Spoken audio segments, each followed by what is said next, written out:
ومضي هاي منيمو وكمارنتا مامور دولة نيمو وكمارنتا نبدا معاني وكمارنتا. السلام عليكم ورحمة الله وبركاته. ولا ريال هذا ريال كسر هذا عاو برنامج كان وأنكم سنتين سيد شرفت على أضواء سيد القشين برنامج كان وكدوني هاي برنامج كذي هراء عن وقوع كلنا وجديد السوء أما أهمية السوء حيتهاي قفل بكلي ماشي ولا شيء ما ماشي وكعيا وحل الدنيا إنه وحون وقطام وترى إن رجي هالكن كل غنا ودن كان قارك مذا ياو يستاجي ويسيري بل ودن كي وحول بعين هاي شيء سياسيين أما أنت تشتى وحك بدله أما سيام بغاله ماشي وحمريان إن بدومية صادق وات لما أنتي بوضع تغنى ودن كان مدة بدن كلنا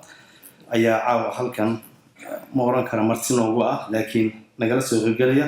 afkaartiisana markaa na siin doona oo ku aadan xisbigan waxa weeyaan xisbiga midnimo marka kaliya laaba ugu soo dhawaada caawa kulankan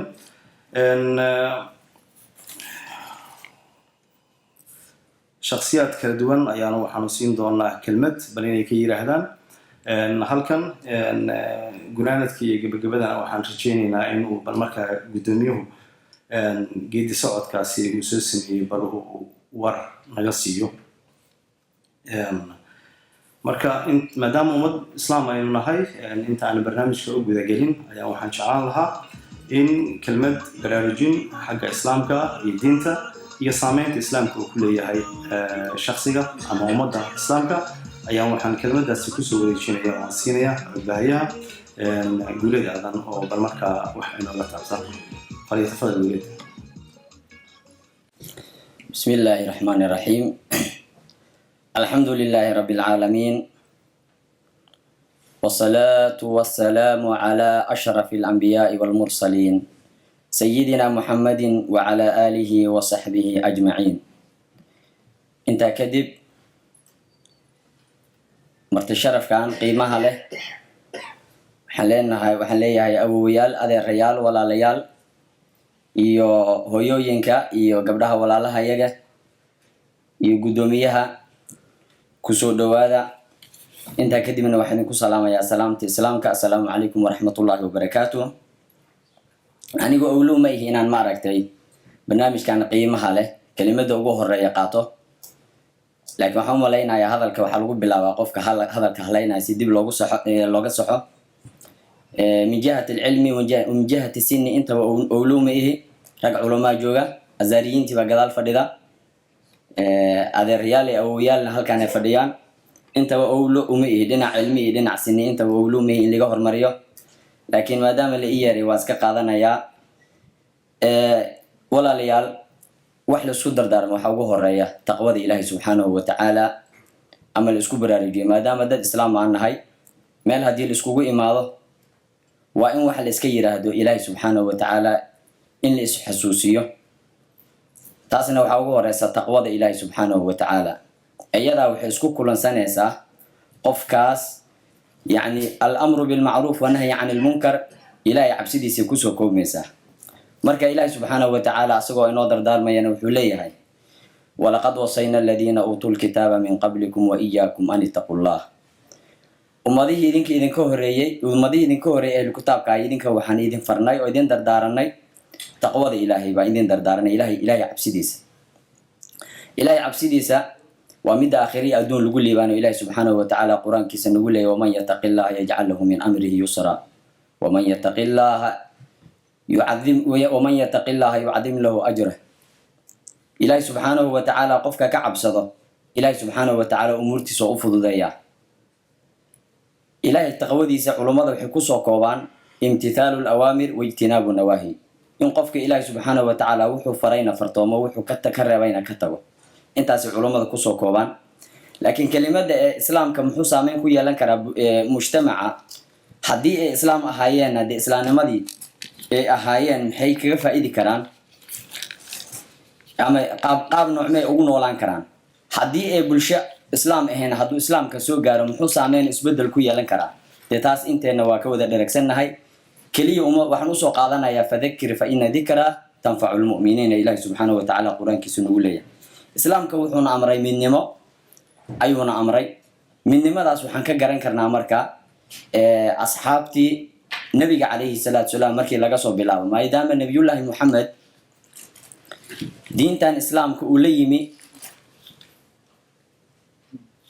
bulshadii markaa joogtay maxay ahaayeen maxay ku noolaayeen dhaqankooda muxuu ahaa waxaana lagama maarmaan ama waxaan u malaynayaa in haddii la doonayo in la helo midnimo qalbiye iyo midnimo kelimada midnimadaas kelimada waxay faa'iideyn kartaa wax badan oo dadka haddii ay qalbigooda uu midaysan yahay waxna lama kala dhexgelin karo oo cadaawad iyo waxyaalahaas lama kala dhexgelin karo haddii kelimadooda ay midaysan tahay oo oraahdooda ay midaysan tahay oo dad meel wada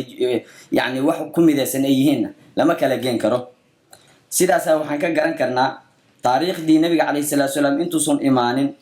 carabtii ama wadanka maxaa la dhahaa jasiiratul carab dadkii ku noolaa mujtamacii ku noolaa waxay ahaayeen dad isdilo oo dagaal joogto ah uu dhex maro dad waxay ahaayeen aan kelimadooda iswaafaqsaneen oo qabaa'ile iyo waxyaalo isu dilo dad waxay ahaayeen iskugu faano qabiilka iyo qowmiyadaha iskugu faano markuu islaamka imaaday oo uu islaamkii soo gaaray oo jasiiratul carab nabiga calayhi salaatu wasalaam ilaahay ka soo dhex saaray waxay sababtay taas in dadkii qoryaha isu haystay islaynayay ay ku midoobaan kelimadii laa ilaaha ila allah muxammadun rasuulullah iskuna jeclaadaan markaasuu ilaahay subxaanahu wa tacaala wuxuu sababay ayaga oo cadad yar ah in ilaahay subxaanahu wa tacaala uu makaniyo jasiiratul carab oo dhan inuu makaniyo oo gacantooda ay soo gasho xataa uu islaamkii markaas gilgilo ruum iyo faris maaragtay boqortooyadoodii uu gilgilo bulshadu waxay ku nooshahay oo ku dhisan tahay tabaadul rayiga iyo aqoonta iyo wax wada qabsiga marka inaynu wax wada qabsanno oo itijaah yeelanno wax wada qabsi baa loo baahan yahay ururada siyaasadeed oo hadda soomaaliya ka bilowday oo aan muddo jiri jirin sanado badan oo soomaaliya 20 sano ciidama haysteen iyo 20 sano burbura aan ururo siyaasadeed jiri jirin oo hadda bilowday waxaan isleeyahay waa bilow fiican waana wax bulshada soomaaliyeed u baahan tahay in ururo iyo wada qabsi iyo dimuqraadiyad iyo qaab dowladeed rasmi ah in loo gudbo oo loogaga gudbo waxyaalihii kala daadsanaanta ahaa wax loo baahan yahay weeye waxa aan aada soo dhaweynayaa xisbigeena cusub ee midnimo runtii waxaan soo dhaweynayaa isbedelka xisbiyada ee puntland maadaama hore loo soo tijaabiyey qaab beeleedkii bal in ay kasoo dhex baxaan dad ummaddu ay soo xulatay iyadoo aan beel lagu soo xulan aan lagu soo xulan qaab kaleeto oo qabiil ee qofka lagu soo xulanayo aqoontiisa iyo kartidiisa iyo waayo aragnimadiisa iyo mabdiciisa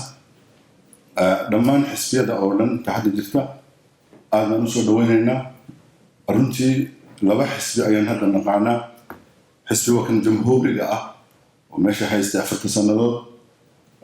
detailskiisa dhexgeli maayo waxqabadkiisa iyo waxqabad la-aantiisa runtii waa xisbi aynu naqaano oo dhowr sannadood waddanka u talinayay xisbiga labaad waa xisbiga midnimo runtii aqoon fiican baan u leenahay leadershipka saadiq eno ilaa 92 20 sannadood ayaan si fiican u aqaanaa sifooyin aad u fara badan buu leeyahay oo nin aad u degan oo nin odaya ah aan dhacdhac badnayn aqoon leh runtii reer Stockholm maadaama uu yahay intaan hadda meesha isugu timin isbari mayno waxyaalaha xisbiga lagu doorto oo inta badan la soo hormariyo waxay tahay mabdiisa kaana laga yaabo xisbiyada kale teen lagu weydiino laakiin xisbigani mabdiisu waa cad yahay diinta islaamka in ay ku hogaamiyaan isbedel markuu dhacay nolosha isbedel marka la raadinayo waxa ugu horeeya oo saldhigo waa dhalinyarada baa isbedel keenta qodobka labaad waxaa keena waa gabdhaha markii ayagaa saldhigo nolosha mustaqbalka waxaan dareemayaa marka hadda halkaas markaad fiiriso kuraastaas waa bannaan yihiin dhalinyaradiina waa joogaan laakiin dhalinyaro badan baan tabaya anigu dhalinyarada jaamacadda noogu jirta ama iskuulaadka noogu jira oo mustaqbalkii badidooda hadda halkaan ma joogaan ayaga sidaan dareemaya puntland waxay hadda samaysay faroole uu ku ammaanan yahay inuu yiri xisbiyaan furaya kritika badan baa ka taagan oonan hadda gelaynin laakiin waa tilaabo howlkac ah in xisbiyadu laysku abaabulo oo qabiilkii laga baxo maxaa jira ninka kursiga maanta noo fadhiya ma puntland ha noqoto ama somali central ha noqotee nimaanu dooranay ma aha anagu oo taladeena ku yimid waa nin oday noo soo magacaabay adeer noo soo magacaabay awoga noo soo magacaabay qabiil marka awoodda inay annaga naga timaado hoggaanka annagu aanu doorano waa muhiim saadiq iyo ragga lamidka midday noo horseedayaan waa taas waxaan marka aad iyo aad ugu mahadinayaa dadkii shirkaan qabanqaabiya hawshaan qabtay oo ku mahadinayaa saadiq oo hoggaankan cusub wada waa ku mahadinayaa saadiq waxaa laga rabo iyo xisbigiisa iyo kuwa kaloo la tartamayaan waxaa laga rabaa waxa weeye problemka dalka ka jira soomaaliya ka jira oo aan tilmaamay iyo kuwa lamidka ah oo ah shaqo la-aanta aqoon la-aanta teknik la-aanta waa in problemka la abbaaraa hadda dalkeenan isu dhib baa joognaa annagu 4 sanaba doorashaa dhacda dalkan hadda aanu haysan waa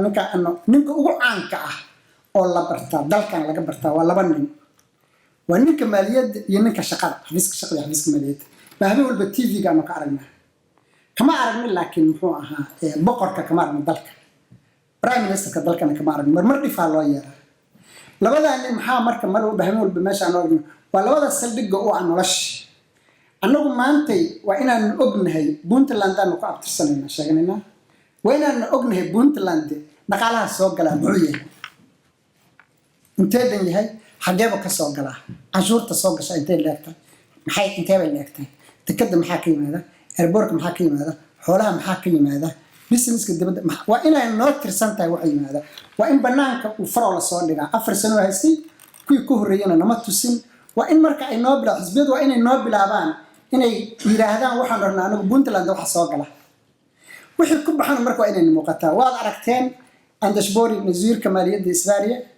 mar sanad walba 12 bilad markay dhamaato waad aragteen TV-ga asagoo buugag waaweyn ku raran oo ah budgetkii dalka uu qaybiyay isu u qaybiyay iskuul waxa galay isbitaal waxa galay military waxa galay kulli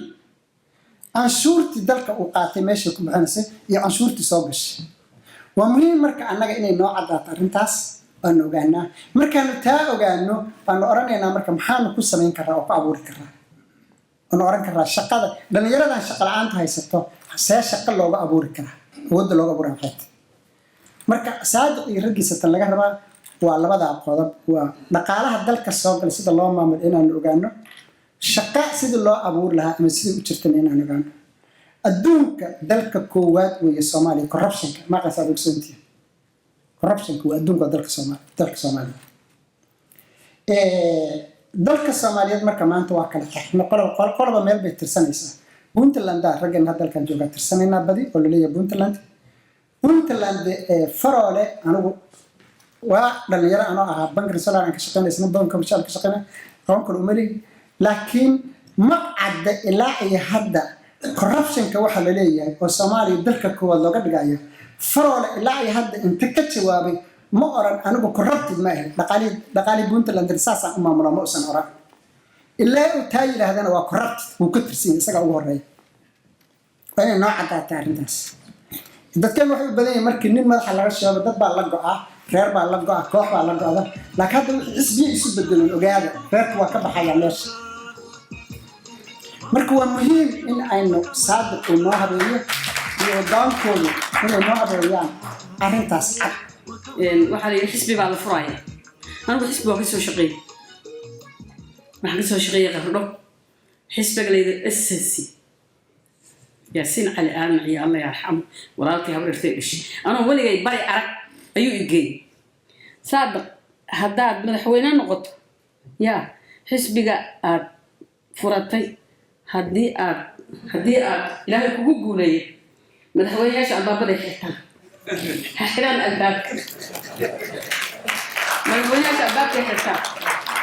wuxuu odhanayaa waqti ma hayo waa daalanahay dad baa isugaaya marka 5 nin oo aaran jaaman ha samaysan waddanka aaran jaaman ka jira midda labaad burcadbadeed buu ka hadliyey axmed burcadbadeedda maxaa ku kalifay wiilasha ma jiri jirin burcadbadeed ma jiri jirin doonyahoodii baa la qabsaday kalluunkoodii baa la gurtay shabaagtii baa laga jajabsaday laashashkii baa laga jibiyey waay marka maxaa ku kalifay waxaa ku kalifay dalkii iyo dadkii oo baaba'ay kii madaxweynaha noqdana dhallinyarada albaabka ka xirtay kii iskuul dhammeeya ma helo shaqo kii muxuu ahaayey wax farsamo yiqiin ama wax yiqiinay ma helo wuxuu ku shaqaysto saadiq waxaan ku leeyahay xisbiga aad samayn doontid waxaad dhici doonta inaad xataa kongarees samaysid kongareeskaas in lagula tartamo adigoo maanta madaxweyne xisbiga furatay in lagaa qaado oo nin kala yimaado taasna waa imaanaysaa taasna mar haddii xisbi la yidhaha kongarees dad iskugu yeeran kongareeska ninkay doortaan waa imaanaya horeyna u dhacday aawan leegadii raggii furay xaggee ka baxeen intee ka baxeen 13 leegada ma aragteen nin jeega qabtay ma aragteen nin la maqla warkiisa ma aragteen xaggee ku dambeeyeen ma garatay gareega raggii aan furnay bardacdii aan laga qaaday ma garatay rag aan meesha intaan u joogo marka ku taso bari in lagaa qaaday ma garatay laakiin waxaad tiraahdaa taariikh baan dhaafay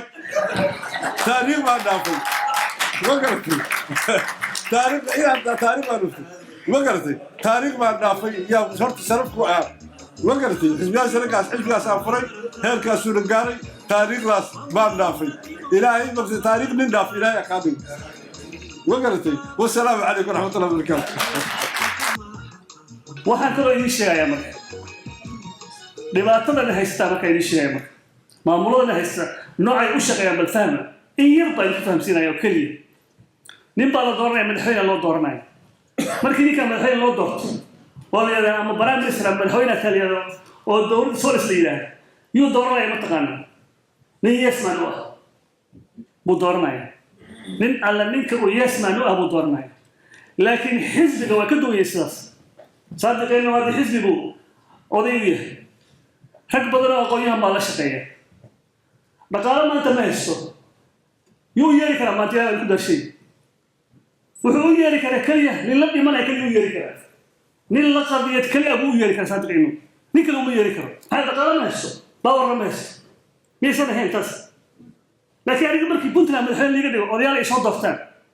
awood baan haystaa marka dhaqaala haysta international community dhaqaalay siiye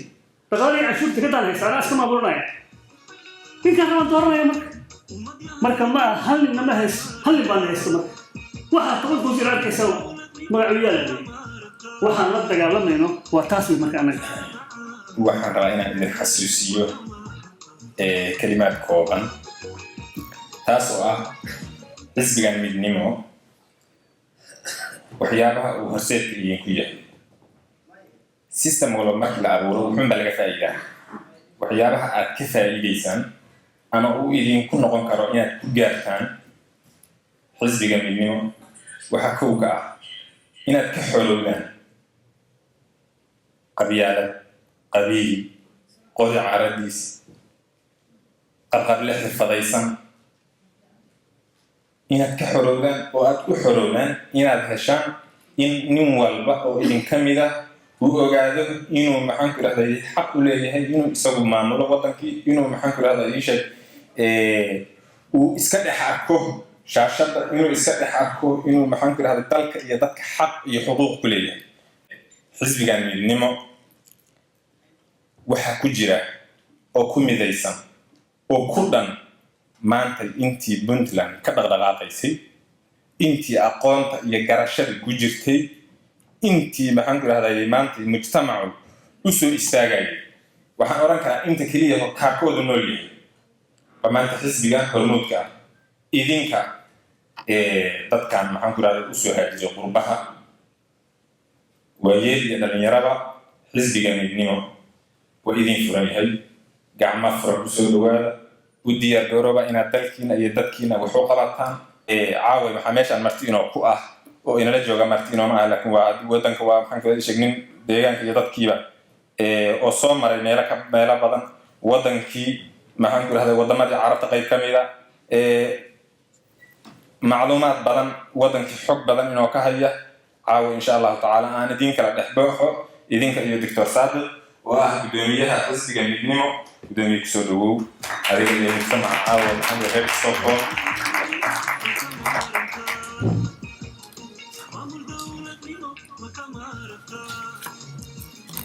بسم الله الحمد لله والصلاة والسلام على نبي الله وبعد إلهي توفيق ذا النوافجيو مركب رئاد بان إذن كلام هذا علينا يا راديو الدمر خيارتا داليرادا فدغان قروحدا بدن كسو قيب غلاي oo noon wajinaya taageero iyo heel iyo bani aadam heelka yarka waxa weeye wax weyn buu taraya saddex qodob baan walaalayaal rabaa inaan ku soo urusho hadalkayga mid waxa weeye xog waran guud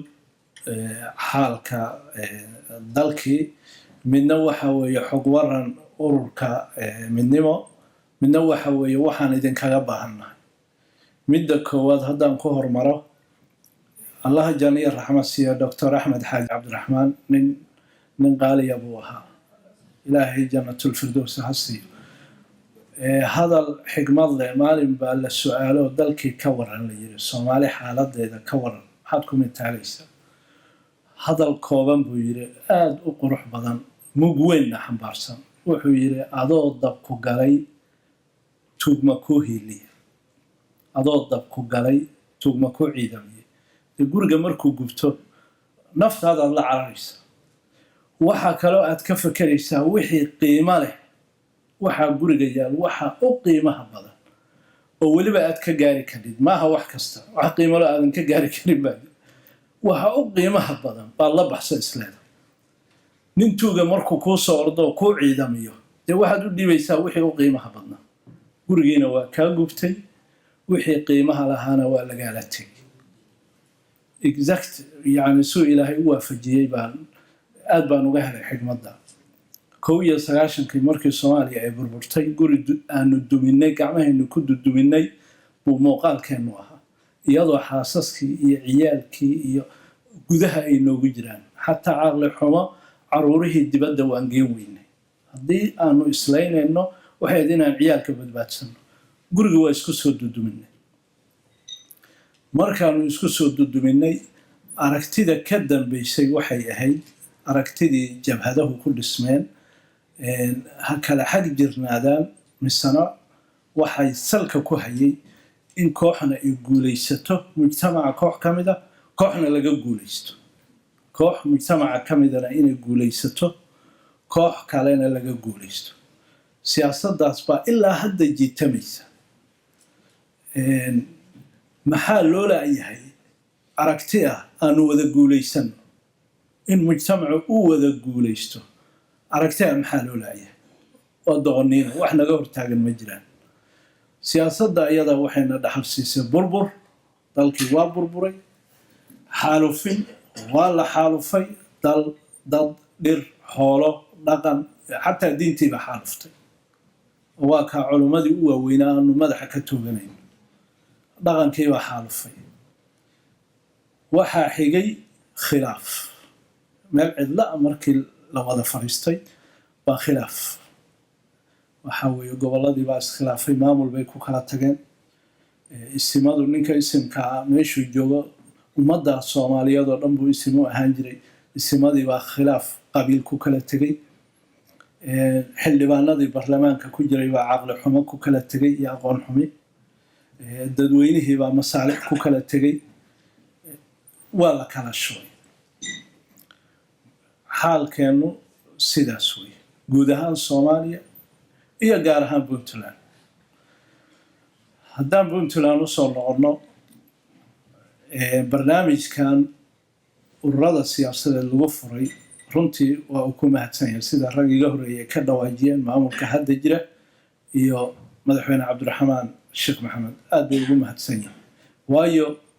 barnaamij wuxuu ahaa aan lagu dhiiran karin qof wax gaara doonaya barnaamij uusan ku dhiiran karin buu ahaa hase ahaatee isagoo ku dhiiraday buu misana haddana caqabado hordhigayaan ileen maanta laba urur baanu kala nahay urur horseed la dhaho oo governmental machinery matoorkii dowladdu ay ku shaqaynaysay furaheedii haysta dhaqaalihii dowladda u dhaqaalaa shaqaalihii dowladda u ciidana xubno u ah hanti qalabkii dowladda u aalada laakiin annagu waxaanu uga mahad celinaynaa iyadoo taasi jidho oo khaladkaas aanu la dirirayno sheegayno waa misana in la ogolaaday in ururo la furo waa tallaabo weyn nasiib xumi waxaa ah nasiib darro ah 98 markii puntland la dhisay barnaamijkan waa yiilay in ururada la furo dowladdii u horreysay 3 sano ahayd axdi qarameedkeedu uu ku yiilay in ururo la furo in maxkamad dastuuriya la furo in haddii alla ku ron yahay dadkana la tiro kooba lana register garay nasiib darro ilaa maantaan la dhubtinayna xaaladda siyaasadeed waxba ku dheeraan maa internetyada kala socotaan xaaladda dhaqaale dalkii burbur aada u weyn baa haysta ee dhaqaale burbur aada u weyn waxba isagana sii dhexgeli maayo xaalad haddii alla kuuran yahay amni darro abaajidha waayo dadkii waa wada hubaysan yahay dadku waa reer miyiga u badan yahay reer miyi hubaysan waad iska garanaysaa dhalinyaraa loo badan yahay inta kama isku disha la cadad walaa xisaab kama aanu la kac ahayn qorigii baa la iska haystaa waa la isku xanaaqaya qaar baa cayaar xataa isu dilaya qof baa maqan xaaladda sidaasa dee qof kastoo damiir le way dhibaysaa haddaan intaas dulmarkaa kaga gudbo xaaladda puntland annagoo urur ahaan muddaanu ka shaqaynaynay qaabkii wax looga bedeli lahaa see wax looga bedelaa in la helo caqliyaad fiican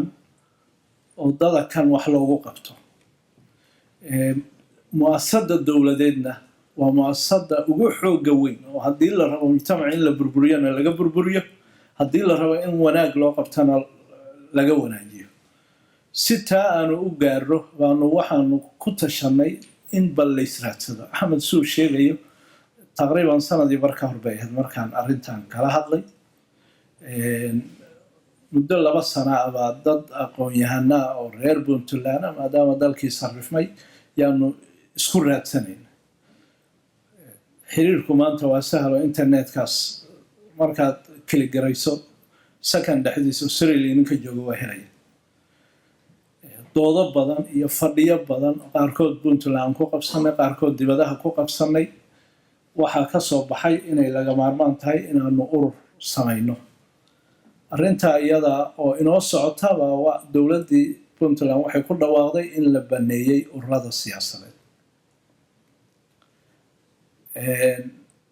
annagu xeerarkeennii iyo barnaamijkeennii iyo waxaas waanu dhisanaynaa annagoo kala maqan qaar jaamacado yurub ku yaalla macallimiinka ah baa xeerarka iyo nala dejinaya maxamed cali aaro london degan waa taqaanin baan filaya carshe oo finland jaamacad macallinka baa ka mida cumar cabdi bare birmingham degan baa ka mida ragga aan xeerka u wada diray isagoo sidiisa nala soo akhriyey cabduqaadir nuur salaatakar cabduqaadir fiisika ka mida naasha tennessee stateka degan maraykanka ah marka ama guda aan joogna ama dibad aan joogna xiriirku aada buu u sahlanaa waxaa dhacday markii dowladdu ogolaatay in ururkii lagu dhawaaqo anigoo aanu sanadkii hore anoo Stockholm jooga yaa raggaygii waxay ii doorteen inaan ururka guddoomiye ka noqdo sidii baan dalkii ku tegay 11 December hotel Jubba hoolkiisa aan shir ku qabanay waxgaradkii magaalada Boosaaso markaa ku sugnaa baa isugu yimid halkii baanu shirkii kaga dhawaaqnay in ururka midnimo uu yahay ururada iska xaadirinaya Puntland dad baan ugula diray arrinkii oo dacaayad adag naga daba qaatay bani aadamku haddii uu hadafkiisana u muuqdo wadada u mari lahaana ay u muuqato wax khalala ku iman maayo waa iska wada shaqeen dadka iyaga saddex qaybood bay ahaayeen qaybi waxay ahayd qayb aragti siyaasadeed nagu diidan oo haddii alla kuurayn sidaan annagu barnaamij siyaasadeed u leenahay iyana barnaamij siyaasadeed u leh qaybtaasi waxaanu niri meel walbana aan ka leenahay waa soo dhoweynaynaa iyaga iyo barnaamijkooda waayo dalku waa naga dhexeeyaa dalkuna ummaduhu waxay ku hormaraan aragtiyaha kala duwan ilaahay wejigeennu waa kala duwan subxaanahu wa tacaala sida wejigeennu u kala duwan yahaa aaraada maskaxda noogu jidhana u kala duwanta waxaasoo laysu geeyey oo la miiray weeye waxa ummadaha ay ku tallaabsadaan qaybta labaadoo na diidan waa qayb damac ka hayo masaalixda dadweynaha ama markaa tubaho ugu jidho meel ama ha damacsanaado inuu tubo gashto way u jeedaan tubadaas inayan soconayn haddii annagu aan talada ama imaanno ama wax ku yeelan qaybta iyadaana si cad baanu ugu sheegnay waqtiga ilaahay baa og laakiin waa gabaabsi waqtigii ummaddan laga danaysan lahaa waa gabaabsi waayo ururaa la ogolaaday ururadaasna ka mid baan nahay wixii waxgarada fursad bay maanta haystaan ummadda ka naxaya inay wax u qabtaan qayb saddexaad baa jidha oo waxay nagu diidan yihiin iyaga qudhoodu aan ogeyn iska dameeridhaan raacday ahaa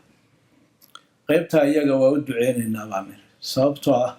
wax ay nagu diidan iyagaan baa ogeyn nin baa mar dibadda iga soo wacay wuxuu yiri nin yahow inaan ku waraystaan rabaa sawdigii nala dirsanaa baa yidhi maxaad iga waraysanaysaa wuxuu yiri nin yahow raggii aada u ducaysay baan ka mid ahay ducadaadii baa ilaahay aqbal waxaan kugu diidana garan mayn buu yiri marka dacaayadihii waa shaqayn waayeen alxamdulilah waana ogeyn inayan shaqayneen ururka midnimo marka waxaa isku bahaystay magoolkii reer Puntland maadaama ay saa tahay barnaamijyaanu degsanay barnaamijyadeenu barnaamij siyaasadeed baa jira barnaamij dhaqaalaa jira barnaamij dhaqan baa jira mid bulshadeed baa jira mid amni baa jira waa noo qeexan yihiin ducaale waxaan u sheegayaa waa mahadsan yahay waxaan ii sheegayaa gurigoodan ku dhashay anoo yar buu shaleen banaadir iyo masyooni iyo igeyn jiray marka si fiican baan isu naqaa isku raran xaafadii isku raran via Colombia marka xisbi buu ahaan jiray isaga iyo adeer maxamed cabdulla siciid gareedkii bay ahaayeen gareed waa raacii labaad oo leegadii heesaheedii waxaa ka mid ahaa heesahoodii urur aan samayno arrin aan lahaano ereyga nin keenay nin eedlamiya aleel dahab saaran oo gobonnimadii aleel dahab saaran oo aan dad u muuqan in liigu dab qaaday waxdaasan miya waa liigu leegadii wey alxamdu lilaahi islaam kan ururay iftiinka miya ninkii jinsigiisa jar dheer ka dhacayo oo aanu jamiicin majaahil yarba marka macnaha waxaan ka wadaa iyagu waa fahmayaan urur iyo xisbi wuxuu yahay shirweynihii waan qabanay guddiyadii waan samaynay garow waan shirweynihii ku qabanay shirkii furitaanka ka sokow waxba ku ammaani maayo midnimo shirweynihii ugu quruxda badnaa oo ka dhaca halkaas buu ahaa haddii alla kuu ron yahay arrimahaasaa tabaysidoo dhan waanu dhisnay xeerkii waa haynaa guddiyadii waa haynaa golihii dhexe waa dhisnay qaybahoodii waa dhisnay guddiyadii kala duduwanaa xiriirka dibadda abaabulka dee alla kuu ron yahay xiriirka gudaha siyaasadda dhaqaalaha dumarka dhalinyarada kulli waa noo dhisan yihin gudihii saboort fiican baanu ka helay xaqiiqatan gobolladii degmooyinkii waaweynaa waa ka dhisan yahay ururkii hadda waxay u gudbayeen degmooyinkii matalan gobolka boosaaso xarun weyn baanu ku leenahay degmooyinkii gobolka inaan xarumihii geyno bay u socdaan sidoo kale garowe degmooyinkii qardho degmooyinkii gaalkacyo baran waxaan u soo baxay marka waxa weeye jawladan inaan jaaliyadii dibadda inaan gaarsiiyo midnimo iyo xaalkeeda inaanu dhisanno unugyo xisbi yar waddan kasta oo dibadda inaan ka dhisano sababtoo ah dalkii haddii la rabo inaan wax u qabanno inteenaasoo isu tegay weeye waxqabadku inta qof naga maqan yahay waxbaa naga maqan xooggeenna caqligeenna tabarteenna hantideenna markaanu isu geyno bay wax noqon karaan baanu wax noqon karnaa oo miro dhalin karnaa oo yoolkii gaari karnaa haddiise la kala daadsan yahay ama la kala tagsan yahay xooggii waa wiiqmaya allah u naxariiste maxamed saalax ladane waxyar buu mootan yahay 100 sano ku dhintay raaci koowaad oo leegadu ahaa komuu ku jiray ayaamihii u dambeeyey galab baan booqday 2 beri ka hor intuusan dhiman ilaahay mahadi koomadii uu ka soo kacay soo koomadii ka soo kacay markaa saalootada anoo fadhiya buu soo kacay waa u tegey kaalay buu yiri kaalay sariirtuu dhinac fadhiisiyey kalimad buu yiri hadalku waa ku adkaa dalka ilaashada kalimadaasu yiri haddii marka walaalayaal awooddeenni ay kala tagsan tahay waxba ma ilaalin karno ama aanu islaynayno niyadda iska necebnahay waxa lama ilaalin karo in aanu isu tagno oo aanu midowno oo aanu iska warqabno hawsha maanta ka socota gaalkacyo ama qardho ama garowe ama boosaaso ama waa in toos aad ula socotaan iyana toos idiin warsiiya markaasaanu noqonaynaa dad hadalkooda la dhegaysto hadday tahay adduun weynaha iyo hadday tahay nimanka talada noo hayaba hadalkeenna waa dhegaysanaya laakiin nin keligiis iska socda qofna dhegaysan maayo barnaamijkeenna siyaasadeed waa idiin soo koobayaa waxaa u saldhiga cadaalad in cadaalad la helo qofka reer puntlandna inuu helo cadaalad inuu helo sharaf iyo karaamo aadaminimo uu ku helay islaamnimo uu ku helay xeerarka adduunka laga dhaqmo oo dhan uu ku helay khibradda aadamigu bani aadamku qof kastoo bani aadama waa garanaya qofka bani aadamka inuu karaamo leeyahay siyaasadeenna yoolkeeda ugu dambeeya waa karaamada aadamiga in la ilaaliyo meeshaan u mari lahaynna waa waxaan ka tashanayno mar walba aanu ka tashanayno manhaj waa noo jeexan yahay laakiin waxaas jeexan wuxuu u baahan yahay sixid joogta ah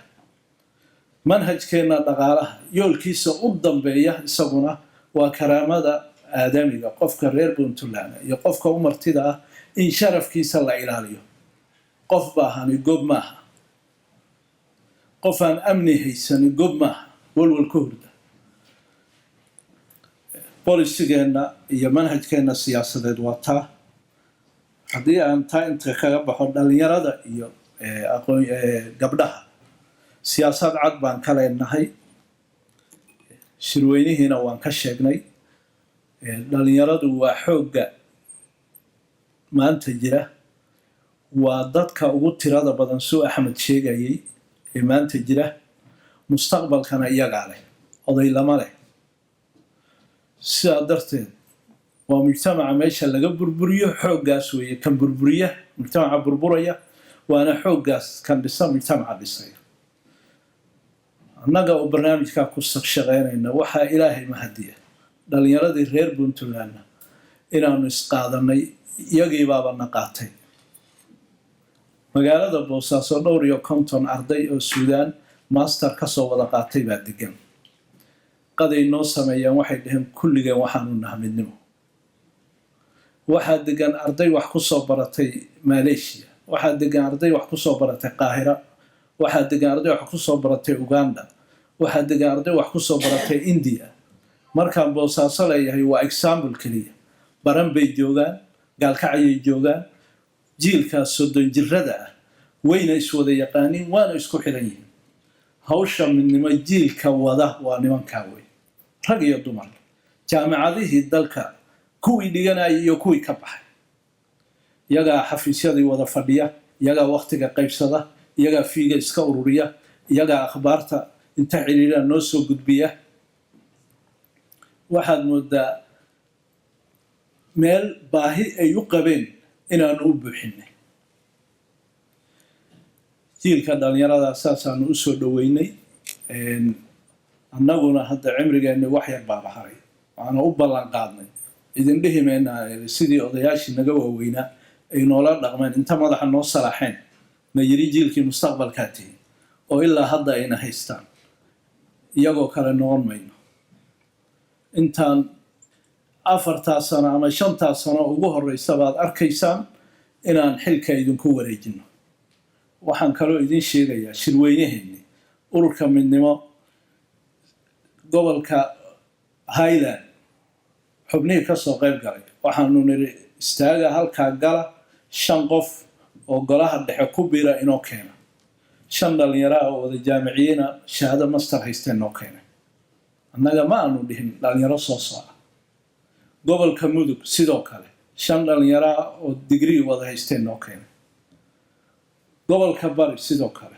karkaar sidoo kale nugaal sidoo kale buuhoodle sidoo kale golaha dhexe marka intiisa badan 70% maanta waa dhalinyaro xooggaas ninka tegayna hadda waa nin ku talagalay inuusan waxba qaban weliba aqoon-yahana ah intaa waxaa dheer jiilka dhalinyarada caalam bay leeyihiin keligood ah oo adigu aadan jaanis lugta gelin karin Twitter iyo Facebook iyo waxaase ku wada xiriiraan qaahira xaflad bay noogu dhigaa ardaydii jaamiciyiinta ah China ardayda reer Puntland wax ku baratay wiilka gudoomiyaha u ah tigid buu soo goostay waa noo yimi shirweynihii buu ka qayb galay waana uu ka khudbay sanadkii 3aad oo kuliyadda caafimaadku dhigtaa Kampala 1400 oo arday oo reer Puntland ah jooga badankood master degree bay baranayaan guddigoodii waa soo waceen dhowr jeer bay soo waceen xataa intaan hadda dibadaha wareegay waa soo waceen waxay dhaheen saanu u dhannahay midnimana waa 1400 oo jaamiciin dhalinyaradu marka halkaana waa ka rabnaa ha ogaadaan hawshaan waa hawshoodii dumarka saanu hore u sheegnay waa hooyooyinkaya waa xaasaskayagii waa gabdhahayagii waa mujtamaca barkiis barka kale oo raggii ana iyaga ababiyey soma barka kale oo raggii ana iyaga ababiyey nin ka tegay hadda waa nin mujtamaci ka tegay mujtamaci nin ka deeqtoomay haddii taariikhda Soomaaliya dib loo fiiriyana dumarku halgan kasta oo Soomaali soo mara dowr bay ku lahaayeen mana ahayn dad liita dad la liidana ma ahayn buug la yiraahdo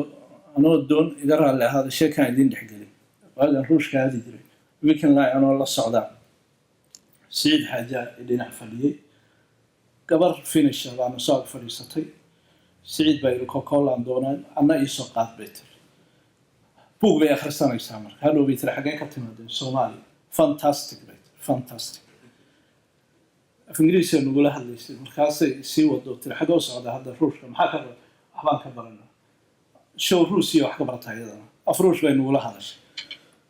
cabaar baan sheekeynay hadhow bay tiri sweden ma dalxiis baa u timaadee maya waa degannahay swedish ma ku hadashaa waa ku hadala gabadhii way yaabtay calaa ayi xaal buuggii hadiyad bay noo siisay buuggaas nin soomaaliya uu ka sheekeynaya waxay fantastic u tiri buugga ninka uu ka sheekeynayo bay la yaabanayd waa nin 1952 baa habar daanisha buuggaa qorto film baa laga sameeyey habartaas waxay leedahay faarax ninka faarax baa la dhihi jiray wax kaloo aan ugu abaalguda ma hayo aan ka ahayn inaan buug ka qoro maahayo aa markay benshan noqotay faarax waa reer hargeysa cadan bay ku baratay markii dambena kenya asendooyinkay asendo weyn bay lahaayeen sooxiliga asendada ka shaqeeyu madax u ahaa naagtiisay ammaanaysaa marka waxay tiri waa gabar sida gabdhaha reer yurub u fekeraan bay u fekertaa bay tiri nadaafadeeda say ninkeeda u garab taagan tahay firfircoonideeda macnaha gabdhaha soomaaliga waagaas dadkii yiqiinay xataa waa ay ammaani jireen xoogooda marka marnaba la dhayalsan maayo marnaba haddaanu midnimo nahay dhayalsan mayno waxaana aan idiin sheegayaa wallaahi burburka soomaali qabsaday culayskiisii gabdhuhu ku dhacay soo ma markaasaa inta culayskii ay qaadeen baa misana in dadakan ay badbaadaan oo ay taagnaadaan oo mujtamac ahaan u joogaan iyagu misana culayskii ku dhacay haddaba xooggaas qof dhabarka u jeediyey waa qof dhabarka u jeediyey mujtamaciisii horena waanu u sheegnay faadimo geelle soo maahayn caasho weya caasho waxaan kuu sheegayaa golahii shirweynaheenni anigu xaq waxaanu lahaa 3 qof oo golaha dhexe aniga maadaama guddoomiye aan ahay 3 qof inaan ku daro anigu aan doorto 3diiba gabdhaan ka dhigay marka ma nihin mujtamac indhaha isku haysta diinta islaamku dhaqan bay noo tahay waa diinteenni caqiiday noo tahay saldhig bay noo tahay sina uga leexan mayno laakiin aqoon darrina dabraysaa ma jirto diinta waasic wey garoon ballaaran bayna siisay garoonka isaga ah waanu ka faa'iidaysanaynaa oo waanu ku cayaaraynaa maa jacala calaykum fi ddiini min xaraj ilaahay baa yiri maa jacala calaykum fi ddiini min xaraj diinta ilaahay xaraj idinkagama usaliyo laakiin jahliga aanu ka nahay diinta baa wuxuu na gelinayaa ciriiri taana haddaan intaa kaga baxo maxaan idinka rabaa weeye marka waktigii waa nagu dheeraaday walaalayaalo waxaan idinka rabaa wax allaala wixii dalkiinni iyo dadkiinni aada wax ugu qaban lahaydeen wax allaala wixii dalkiinni iyo dadkiinna aad wax ugu qaban lahaydeen adduunyadu marxalad cusub bay gashay blogs waa abuurmay dowladihii waa qiimo beeleen maxay ahaayeen qolooyinkii European Union Yurub oo dhan baa hal dal isku noqday gaariga intaan ka wadano askarina joojinaya male ilaa aan talyaaniga ka tagno waa blog bay noqdeen sababtoo si loo noolaado aadamigii nolol buu raadinaya inaan noolaanana ilaahay adduunkan isagaa noogu uumay indha yarti waa isu tageen 6 tigers blog bay noqdeen sovereignty state union of sovereignty state ruushka iyo gurubadiisii blog weeye maanta latin america blog wey dowladaha inoo dhowa khaliijka cooperation council of gulf arabian state waa blog wey waxa macnaheeda waxa weeye dowladihii baa qiimo beelay mujtamacii nolol welfare kuma noolaan karo hadduusan blog kale helin annana dowladdii baanu ku fashilanay inaan dowlad noqonno baan ku fashilanay haddaan marka la helin caqli sare oo ufug sare ka fikira la midoobin laysu tegin lays urursan talada la ururin albaab kasta aan la garaacin survive badbaadaanu u baahanaa ilaah baa wax badbaadiya waxaanu idinka rabnaa inaad isururisaan maaha berri laga bilaabo hadda berri waa dac inaad isururisaan inaad unug yeelataan ururka midnimo xiriirisa inaad yeelataan meelay wax dhaqaale aad ku urursataan inaad fadhiyo qabsataan isu soo baxdaan yani afartanaadkii bay ahayd goortaanu dhehayno urur aan samayno arrin aan lahaano ereygaa nin keenay nin eedlamiya waa loo diidanaa waktigaa urur waa loo diidanaa waa la dhumanaya intaasaan idin leeyahay waxaan kaloo aan ka hadlayaa haddii nala ka adkaado horta ka adkaanshaha iyo ka adkaashada waxaanu u soconnaaba in la kala adkaado wey si dadkii ay u helaan meelay ka hadlaan nin meel iska fadhiya meel isaga habsaday ama koox ama reer ama xisbi wax kasta aan dhahnay waa isku nooc social democratka maxay ku waayeen doorashadii u dambeysay dadkoodii baa dhankan kale u batay waxay ku waayeen dhowr jeer bay heleen dictator bay ismoodayaan ninkii isagoo raba buu codkii wuxuu siinayaa mudrad si mida kan uusan dictator isu moodin waxaan idinkugu soo gabagabaynayaa walaalayaal fikir aan ficil lahayn waa riyo ficil aan fikir lahaynna waa burburin nin abwaana wuxuu yidhi soomaaliya wixii horeeye haatan iyo eega hidihiiya intaan dhaqankayaga heybtayada suulay ciiddeenna hodankaa intaan nacab ku hayrhaydhin ee haayir noo yimi arlada naga hariidhaysan hubka dhiga dagaalkana hojiya hayinta colaadda haaraanka gacal wowxunya ciilqabka hilmaama isu soo hiloobo midnimo haatan ku heshiiya waxaad intaad eebbihiin hiishataan dowladnimo haybsha waxaad heli habeenkaas midaad ku haqabeeshaane haddii kale huqiya ciil ku jira talama haysaane asalaamu calaykum